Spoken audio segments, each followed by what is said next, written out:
রমজানের ওজিফা হিসাবে সারাদিনের কোন আমল করব, 24 ঘন্টার জন্য যদি একটি রুটিন পেতাম তাহলে উপকার হতো। রমজানে ওজিফা হিসাবে সারাদিনের জন্য কোন আমল করবেন? সারাদিনের জন্য একটা জিনিস সবচেয়ে গুরুত্বের সাথে করবেন, যে কোনো গুনাহ করবেন না, কোনো পাপ করবেন না, মুখ দিয়া না, চোখ দিয়া না, হাত দিয়া না, কোনো অন্যায় করবেন না, কোনো মানুষের অধিকার নষ্ট করবেন না, কাউ ক্ষতি করবেন না।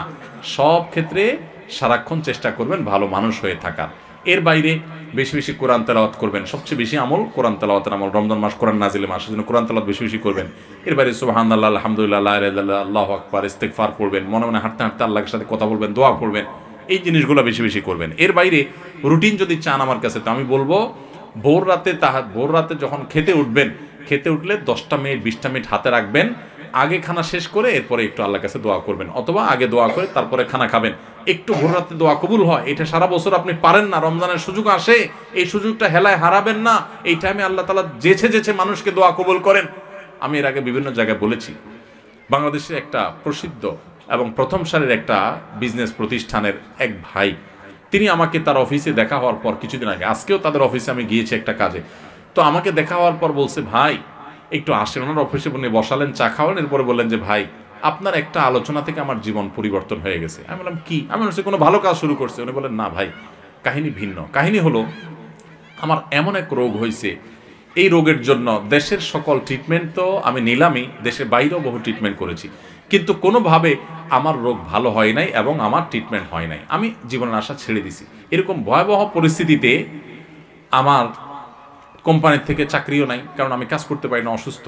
তো আমি গ্রামে চলে গেছি মরার অপেক্ষা, যে এখন আর বাঁচার কোনো সুযোগ নেই। ডাক্তার বলছে যে শেষ যে কদিন চা খাইতে চান খান, আর কোনো ট্রিটমেন্ট নেই।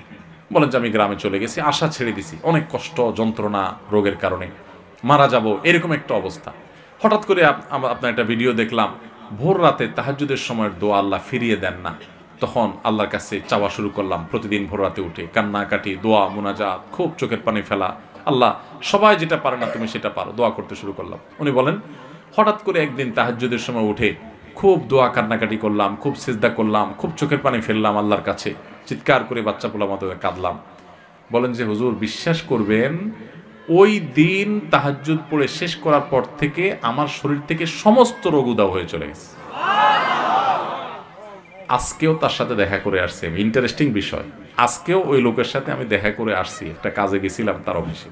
আজকেও ওই ভাইটা আমাকে বললেন যে ভাই, এরপর আমি শুধু সুস্থ হয়েছি তা না, আমি আমার কোম্পানিতে আবার ফিরে আসছি। আগে যে ডিউটি ছিল আমার প্রমোশন হয়ে ডিউটি আমার আরো বাড়ছে, এবং আমার কোম্পানির চেয়ারম্যান সহ সবাই আমাকে আরো বেশি আস্থা রাখে। ওনার সামনে থাকা পিয়ন অন্যান্য লোকদেরকে আমার সামনে ডেকে বলতেছে, এই তোমরা বলো, আমি আগে যে বদমেজাজি দেখাইতাম, আছাড় পিছাড় করতাম, রাগ জাহির করতাম, আমার এগুলো আছে এখন? বলে না স্যার, এগুলো কিচ্ছু নাই এখন। আর শুধু সুস্থ হয়েছে না, আজীবন আমূল পরিবর্তন হয়ে গেছে। ভাইরা আমার, এই ভোর রাতের দোয়া বড় গুরুত্বপূর্ণ। রমজানে কিন্তু সেই সুযোগটা আসে, এই জন্য সাহারি করতে উঠলে একটু দোয়া করবেন, ঠিক আছে তো ইনশাআল্লাহ।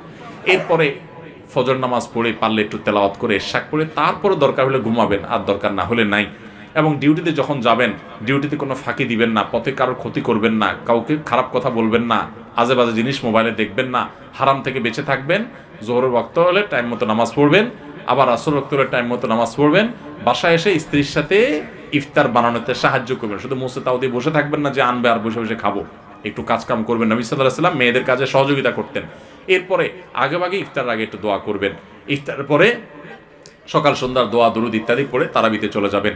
তারাবিতে সুন্দর করে মনোযোগ দিয়ে কোরআন তেলাওয়াত শুনবেন। তারাবিতে কি পড়েন, হাফেজ সাহেব কি পড়েন সেটা তো আপনি শুনেন, বুঝেন না। এই জন্য একটা বই আমি লিখেছি এবছর, নতুন আমাদের বের হয়েছে, তারাবির সালাতে কোরআনের বার্তা। একটু দেখে নিতে পারেন যাওয়ার আগ দিয়া, যে আজকের তারাবিতে হাফেজ সাহেবরা যে পারা পড়বেন সে পারাতে আল্লাহ কি বলছেন।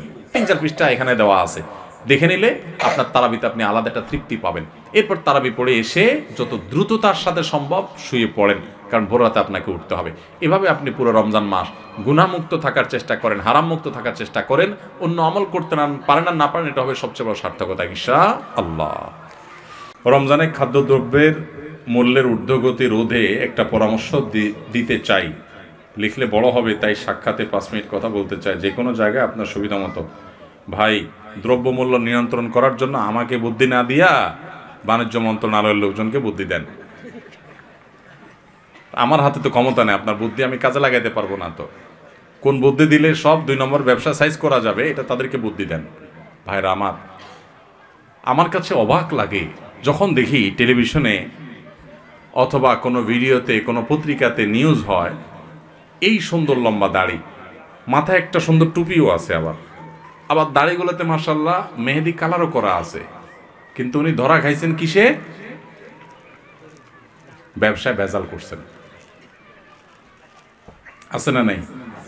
আহা, এই দাড়ির নাম ইসলাম? ইসলাম আপনি ভুল শিখছেন। আপনার ইসলাম আপনার দোকানদারিতে জাহির হবে। আরব দেশগুলোতে, আফ্রিকার দেশগুলোতে রমজান আসলে বিভিন্ন আইটেমে মানুষ ছাড় দিয়ে দেয়, অফার দিয়ে দেয়, কম দামে দিয়ে দেয় যাতে মানুষ সোজা রাখতে পারে। আর আমাদের দেশে 5 ওয়াক্ত নামাজ পড়ে, লম্বা দাড়িও আছে, মাথায় টুপিও আছে, মাশাআল্লাহ, আবার ওমরা হজ করেও আসছে, আবার দাড়িতে মেহেদিও দিছে, মাথায় একটা টুপিও আছে, মাশাআল্লাহ, লম্বা সম্বা। উনি ধরা খাইছে কি জন্য?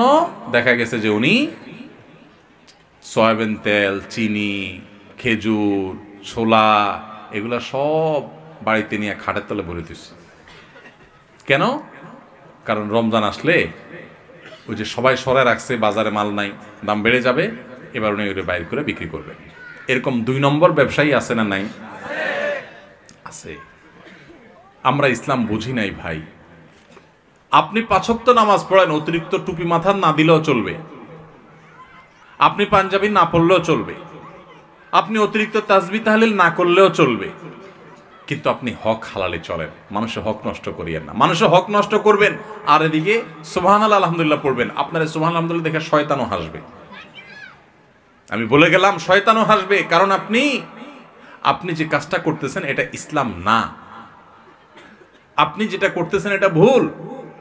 আপনি নফল কাজ করার চাইতে আপনার জন্য বেশি গুরুত্বপূর্ণ হলো আপনি কোনো মানুষের অধিকার নষ্ট করবেন।